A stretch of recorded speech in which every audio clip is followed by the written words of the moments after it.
কিছু সত্য মেনে নেওয়া যায় না, কিছু শোক কাটিয়ে ওঠার নয়।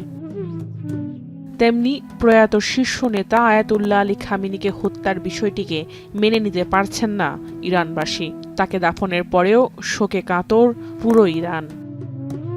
শুধু শোক নয়, একই সঙ্গে প্রতিশোধের আগুন জ্বলছে খামেনির অনুসারীদের মনে। তাকে হত্যার কঠিন জবাব দেয়া এখন জাতীয় দাবি হয়ে দাঁড়িয়েছে। টেলিগ্রাম অ্যাকাউন্টে বার্তা জানান খামেনির পুত্র ও বর্তমান শীর্ষ নেতা মুজতবা খামেনি। তাই বাবা হত্যার প্রতিশোধ নিতে অঙ্গীকারবদ্ধ তিনি। একই সঙ্গে এই যুদ্ধে নিহত সব শহীদদের হত্যার বিচারের প্রতিশ্রুতিও তার।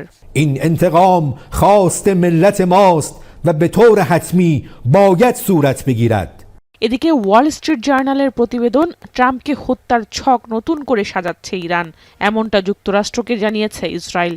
এতে ফের খেপেছে মার্কিন প্রেসিডেন্ট ডোনাল্ড ট্রাম্প। সামাজিক মাধ্যমে শুক্রবার লেখেন, ইরানের দিকে তাক করা আছে 1000 ক্ষেপণাস্ত্র। ট্রাম্পকে হত্যার চেষ্টা হলে পুরো ইরানকে ধ্বংস করে দেবে ওয়াশিংটন। জানান, এ সংক্রান্ত প্রয়োজনীয় নির্দেশনাও দিয়ে রেখেছেন তিনি।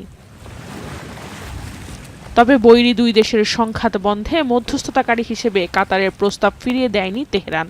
আর আলোচনায় ফিরতে বিশ্বের গুরুত্বপূর্ণ বাণিজ্যিক নৌপথ হরমুজ প্রণালীতে জাহাজ চলাচল সচল করতে তেহরানকে চাপ দিচ্ছে ওয়াশিংটন ও পশ্চিমা মিত্ররা। এমন পরিস্থিতির মধ্যেই ইরান যুক্তরাষ্ট্র উত্তেজনা নিরসনে আন্তর্জাতিক অঙ্গনে আবারও তীব্র হয়েছে কূটনৈতিক চাপ। যুক্তরাষ্ট্রের হামলায় ইরানের শুধু গবেষণা অবকাঠামোতে $30 কোটি ক্ষতি হয়েছে বলে জানিয়েছে তেহরান। অন্যদিকে সাগরে ক্রমশ বাড়ছে ইরানের আটকে থাকা তেলের মজুদ। অস্ত্রবিরতির সমঝোতার আশায় রপ্তানিতে গতি বাড়লেও মার্কিন নিষেধাজ্ঞার কারণে ক্রমশ বিক্রি কমছে তেহরানে। জোহানা ভুঁইয়া, এখন বিশ্ব।